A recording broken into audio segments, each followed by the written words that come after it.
बिस्मिल्लाहिर्रहमानिर्रहीम। अस्सलाम वालेकुम दोस्तों, अपनी नेक्स्ट वीडियो के साथ आपको वेलकम करता हूं अपने इस चैनल में। उम्मीद है आप सब खैरियत से होंगे।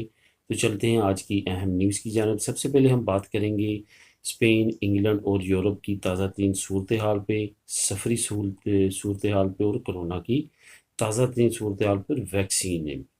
इसके बाद यूरोपियन अदालत ने एक अहम फ़ैसला किया है। वो फ़ैसला क्या है और हमारी ज़िंदगी पर उस पर क्या फ़र्क पड़ेंगे, इस पे बात करेंगे। उसके बाद एक अहम अरब मुल्क ने एक खुशखबरी दी है पाकिस्तानी अवाम को, वो क्या है उस पे बात करेंगे। और आखिर में बात करेंगे कि एरिथे वालों के लिए क्या खुशखबरी है, क्या नया पैकेज है जो एरिथे वालों को मिलेगा। तो सबसे पहले तो हम बात करते हैं स्पेन, इंग्लैंड और यूरोप की ताज़ा तरीन सूरत हाल पे। इस वक्त अगर स्पेन में देखा जाए तो केसेस जो है वो डे बाई डे बढ़ रहे हैं, कम होने की बजाय। लेकिन अगर दूसरी तरफ देखा जाए तो बहुत ही तेज़ी के साथ वैक्सीनेट किया जा रहा है लोगों को। आपको बताता चलूँ कि जो सबसे बड़ा अफेक्ट इस वक्त शहर है स्पेन का, वो है बार्सिलोना। कतलूनिया सूबे में जो बार्सिलोना शहर है वो काफ़ी ज़्यादा अफेक्टेड है। वहाँ पे मुख्तलिफ एरिया में जो है वो कैंप लगाए जाते हैं, जहाँ पे आप जाके बगैर रजिस्ट्रेशन के, बगैर कोई अपॉइंटमेंट के जाके वैक्सीन लगवा सकते हैं। इस वक्त भी अगर देखा जाए तो जो कैंप है वो लगा हुआ है पारालेल पे। जो मेट्रो स्टॉप है लाइन 2 का और लाइन 3 भी लगती है, तो वहाँ पे जाके आप सुबह 8 से शाम 7 बजे तक वैक्सीनेट करवा सकते हैं अपने आप को। वहाँ पे कोई भी किसी तरह की रजिस्ट्रेशन पहले करवाने की या कोई भी किसी तरह की अपॉइंटमेंट लेने की ज़रूरत नहीं है। लेकिन आपने अपने साथ कोई ना कोई अपनी आइडेंटिफिकेशन रखनी है ताकि वो आपका सर्टिफिकेट बना के दें। और ये भी याद रहे कि वहाँ पे जॉनसन एंड जॉनसन जो कंपनी है उसकी वैक्सीन लगाई जा रही है, वो सिर्फ़ और सिर्फ एक डोज़ ही लगती है, दूसरी डोज की ज़रूरत नहीं होती।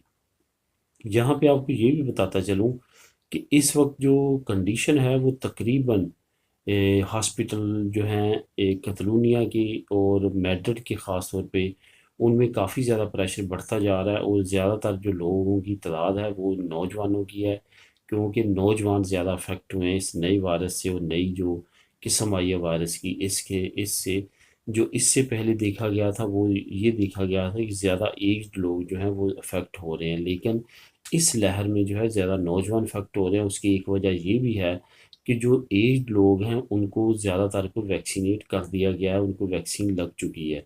यही वजह है कि अब वो दोबारा अफेक्ट होने के चांसेस उनके बहुत कम हैं। लेकिन ये याद रहे कि वो भी अफेक्ट हो सकते हैं नए वायरस की वजह से। इस वजह से उनको भी एहतियात करने की ज़रूरत है। मास्क पहने, सैनिटाइज़र इस्तेमाल करें और जो है फासले का ख्याल रखें। इसके साथ साथ बाकी यूरोपीय ममालिक में जो है वो चंद एक ममालिक में कुछ केसेस बढ़ने की इतलात हैं, जैसे फ्रांस है, जर्मनी के कुछ एरियाज़ हैं, इटली के कुछ एरियाज़ हैं जहाँ पे बढ़ने की इतलात मिली है। यही वजह है कि विंस शहर जो बड़ा मशहूर है इटली का टूरिज़म के लिए, वहाँ पे उन्होंने क्रूज़ शिप आने पे पाबंदी लगा दी है। क्योंकि क्रूज़ शिप में उन्होंने टेस्ट वगैरह किए तो वहाँ पे जो मुसाफिर थे क्रूज़ शिप में, उनमें काफ़ी बड़ी तादाद में कोरोना वायरस पाया गया। यही वजह है कि अब उन्होंने क्रूज़ शिप पे पाबंदी लगा दी है। ओवरऑल जो है कंडीशन उनकी अंडर कंट्रोल है, क्योंकि उन्होंने अब तक 8 बजे से बाद कोई भी बिज़नेस, कोई भी कारोबार ओपन करने की इजाज़त नहीं दी। यही वजह है कि इटली में तमाम हालात नॉर्मल हैं। जहाँ तक बात इंग्लैंड की है, इंग्लैंड के हालात काफ़ी ज़्यादा जो हैं क्रिटिकल होते जा रहे हैं। वहाँ पे भी डेली बेसिस पे 4000 से ज़्यादा मरीज़ जो हैं वो रजिस्टर्ड हो रहे हैं जो नए आने वाले हैं। तो वहाँ पे डेथ रेशो जो है वो भी आहिस्ता आहिस्ता बढ़ रहा है। लेकिन ओवरऑल उनकी जो रफ्तार है वैक्सीन लगाने की वो बहुत ज़्यादा तेज़ है। यही वजह है कि वहाँ पे डेथ रेशो जो है वो काफ़ी हद तक गिर चुका है। यहाँ तक बात है बाकी चीज़ों की, सफरी बंदियों की, वो रेड लिस्ट में वो ममालिक जो पहले इतनी ज़्यादा बुरी हालात में थे, उनको अब अंबर लिस्ट में यानी कि येलो लिस्ट में करने का बहुत ज़्यादा चांसेस बढ़ चुके हैं। और जो येलो लिस्ट में थे उनको ग्रीन लिस्ट में होने के बहुत ज़्यादा चांसेस बढ़ गए हैं। आप देखेंगे कि 19 तारीख को जो कि मंडे बनता है, उस वक्त कोई ना कोई ऐसी बड़ी अनाउंसमेंट आने वाली है जिसमें जो है ये फैसला किया जाएगा कि किन किन ममालिक को निकाला जाएगा और किन किन ममालिक को इस कैटेगरी में डाला जाएगा। अब बात करते हैं यूरोपियन अदालत की एक अहम फैसले की। यूरोपियन अदालत ने आज से तकरीबन 2 से 3 साल पहले भी एक फ़ैसला दिया था, जब कुछ कंपनीज़ ने यूरोपियन आला अदालत से रुजू किया था कि उनको इजाज़त दी जाए कि वो किसी किस्म के मजहबी साइन वगैरह पहनने वाले लोगों को मजबूर करें कि वो ना पहने, जिसमें स्कार्फ भी शामिल था, हिजाब भी शामिल था, और साथ साथ जो थे बाकी निशान जो भी मजहबी क्रास वगैरह साइयों के वो पहनने की इजाज़त दी जाए कि वो काम के दौरान लोग ना पहने। इस पे जो यूरोपियन अदालत थी उसने फैसला दिया था कि कंपनीज़ को ये इजाज़त है कि वो ये कर सकते हैं। इसके ख़िलाफ़ दो मुसलमान औरतों ने जो आला अदालत है यूरोपीय यूनियन की वहाँ पे अपील दायर की थी, और वहाँ पे उनको कहा था कि सिर्फ़ और सिर्फ मज़हब की बुनियाद पे, उनके स्कार्फ पहनने की बुनियाद पे उनको काम से निकाल दिया गया, उनको नौकरी छोड़नी पड़ी। इस पे अब यूरोपीय अदालत का अहम फ़ैसला आया, उन्होंने उसी फ़ैसले को बरकरार रखा है और कहा है कि कंपनीज़ की ये सवाबदीदी है। कंपनी अगर चाहे तो अपने वर्कर्स को मजबूर कर सकती है कि वो कोई भी अलामती निशान ना पहने जिससे ये पता चले कि ये किसी मज़हब से, किसी ख़ास सिनफ से या किसी ख़ास तबके से तल्लुक़ रखता है।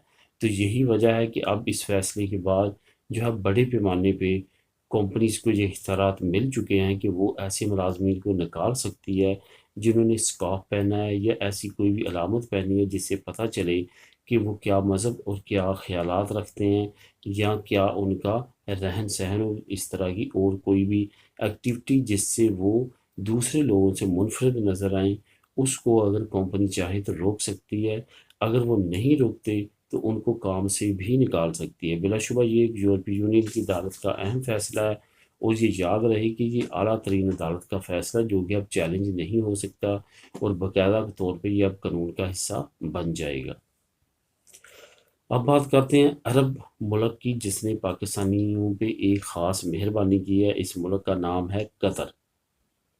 कतर मुल्क ने एक अहम फ़ैसला किया है कि जो पाकिस्तानी है उनको ऑन अराइवल जो है वो वीज़ा दिया जाएगा। ये याद रहे कि कतर दुनिया के अमीर तरीन ममालिक में शामिल होता है। दुनिया का सबसे high GDP per capita income जो है वो भी कतर की है। वहाँ पे जो पूरी दुनिया में इंसान हर मुल्क की कमाते हैं उसमें से कतर के लोग पूरी दुनिया में सबसे ज़्यादा हर महीने या हर साल कमाते हैं। यानी कि वो दुनिया के तरक्की याफ्ता ममालिक हैं। उसने अब ऑन अराइवल एंट्री का ऐलान किया पाकिस्तानियों के लिए, लेकिन कुछ शराइत रखी हैं।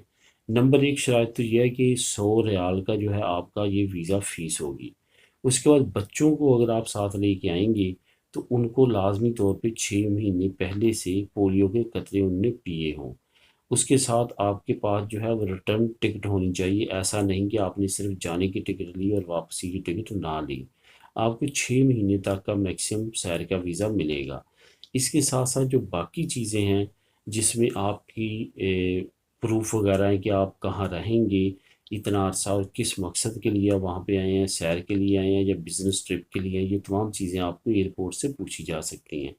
आपका वीज़ा जो है एयरपोर्ट पर ही लगाया जाएगा। पाकिस्तान से आप फ्लाई कर सकते हैं।